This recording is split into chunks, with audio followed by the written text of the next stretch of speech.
Welcome to 8 lotus channel. Red chilli sauce ಯಾವ ಥರ ಮಾಡೋದಂತ ನೋಡೋಣ. ಒಂದು 25 ಆಗೋಷ್ಟು ಒಣಮೆಣಸಿನ್ಕಾಯಿ ತೊಗೊಂಡಿದ್ದೀನಿ, ಮತ್ತು 2 ಚೆನ್ನಾಗಿ ಹಣ್ಣಾಗಿರೋವಂಥ ಟೊಮೆಟೊ, ಮತ್ತು 7ರಿಂದ 8 ಬೆಳ್ಳುಳ್ಳಿ ಪಲ್ ತೊಗೊಂಡಿದ್ದೀನಿ. ಯಾವ ಥರ ಮಾಡೋದಂತ ನೋಡೋಣ. 2 ಸ್ಪೂನ್ ಆಗೋಷ್ಟು ಎಣ್ಣೆ ಹಾಕ್ಕೊಂಡು ಇವಾಗ ಬೆಳ್ಳುಳ್ಳಿ, ಟೊಮೆಟೊ ಮತ್ತು ಮೆಣಸಿನ್ಕಾಯಿ ಇದನ್ನೆಲ್ಲ ಸೇರಿಸ್ಕೊತಾ ಇದ್ದೀನಿ.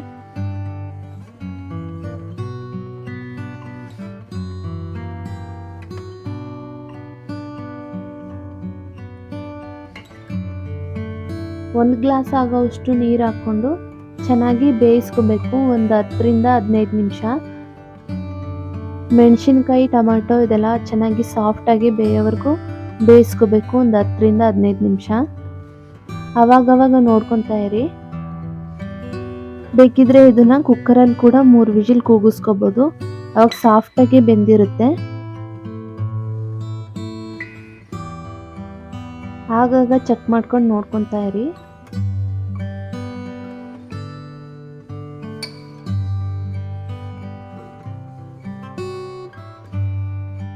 ನೋಡಿ, ಇವಾಗ ಮೆಣಸಿನ್ಕಾಯಿ, ಟೊಮೆಟೊ ಎಲ್ಲ ಚೆನ್ನಾಗಿ ಸಾಫ್ಟಾಗಿ ಬೆಂದಿದೆ. ಇವಾಗ ಸ್ಟವ್ ಆಫ್ ಮಾಡಿಕೊಂಡು ಒಂದು 10 ನಿಮಿಷ ಆರಕ್ಕೆ ಬಿಡಬೇಕು.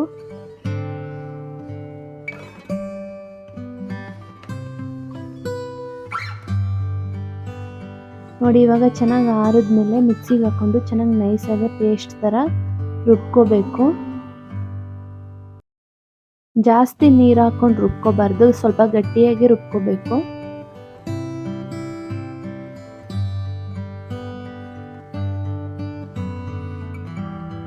ನೋಡಿ, ಈ ಥರ ಗಟ್ಟಿಯಾಗಿ ಪೇಸ್ಟ್ ಥರ ರುಬ್ಕೋಬೇಕು.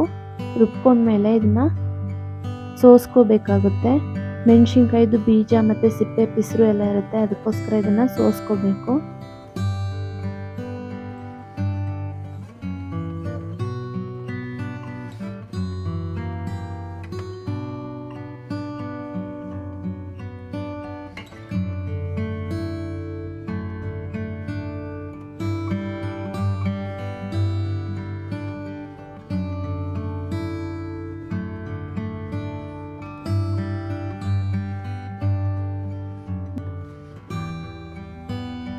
ಬೇಕಿದ್ರೆ ಒಂದು ಸ್ವಲ್ಪ ನೀರು ಹಾಕ್ಕೊಂಡು ಸೋಸ್ಕೊಳ್ಳಿ. ತುಂಬ ಗಟ್ಟಿ ಇತ್ತು ಅಂದರೆ. ತುಂಬ ನೀರು ಥರ ಮಾಡೋಕ್ಕೆ ಹೋಗ್ಬೇಡಿ, ಒಂದು ಸ್ವಲ್ಪ ನೀರು ಹಾಕ್ಕೊಳ್ಳಿ ಸಾಕು.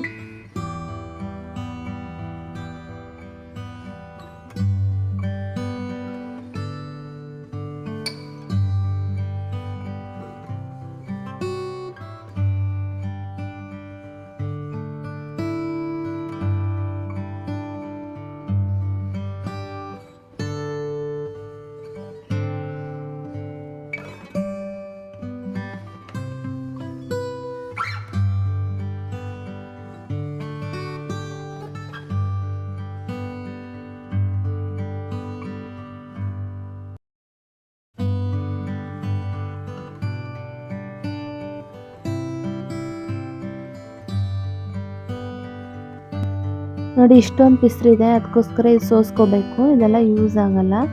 ಸೋಸ್ಕೊಂಡ್ಮೇಲೆ ಇದನ್ನು ಒಂದು 10 ನಿಮಿಷ ಕುದಿಸ್ಕೋಬೇಕು. ಹೈ ಫ್ಲೇಮಲ್ಲಿ ಇಟ್ಕೊಂಡು ಕುದಿಸ್ಕೊಳ್ಳಿ.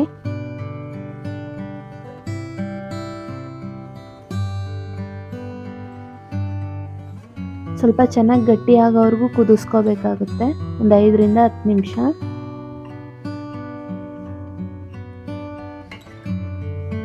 ಇವಾಗ ಇದಕ್ಕೆ 1 ಸ್ಪೂನ್ ಆಗೋಷ್ಟು ಉಪ್ಪು ಹಾಕ್ಕೊತಾ ಇದ್ದೀನಿ. ರುಚಿಗೆ ತಕ್ಕಷ್ಟು ನೋಡ್ಕೊಂಡು ಹಾಕ್ಕೊಳ್ಳಿ. 2 ಸ್ಪೂನ್ ಆಗೋಷ್ಟು ಶುಗರ್ ಹಾಕ್ಕೊಂಡಿದ್ದೀನಿ. ತುಂಬ ಖಾರ ಇರುತ್ತೆ, ಅದು ಟೇಸ್ಟ್ ಬ್ಯಾಲೆನ್ಸ್ಗೋಸ್ಕರ ಶುಗರ್ ಮತ್ತು ಸಾಲ್ಟ್ ಎಲ್ಲ ಹಾಕ್ಕೋಬೇಕು. ಟೇಸ್ಟು ನೋಡ್ಕೊಂಡು ಹಾಕ್ಕೊಳ್ಳಿ, ನಿಮ್ಗೆ ಎಷ್ಟು ಬೇಕೋ ಅಷ್ಟು, ರುಚಿಗೆ ತಕ್ಕಷ್ಟು. ನೋಡಿ, ಇವಾಗೆಲ್ಲ ಇದು ಚೆನ್ನಾಗಿ ಕುದಿ ಬಂದು ಗಟ್ಟಿಯಾಗಿದೆ.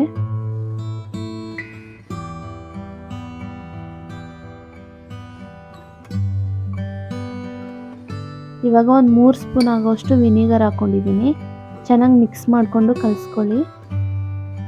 ವಿನಿಗರ್ ಹಾಕೋದ್ರಿಂದ ಕೆಟ್ಟೋಗಲ್ಲ ನಮಗೆ ಸಾಸು, ತುಂಬ ದಿನ ಇಟ್ಕೊಂಡು ಯೂಸ್ ಮಾಡ್ಕೋಬೋದು. ಚೆನ್ನಾಗಿ ಮಿಕ್ಸ್ ಮಾಡ್ಕೊಳ್ಳಿ ವಿನಿಗರ್ ಹಾಕಿ.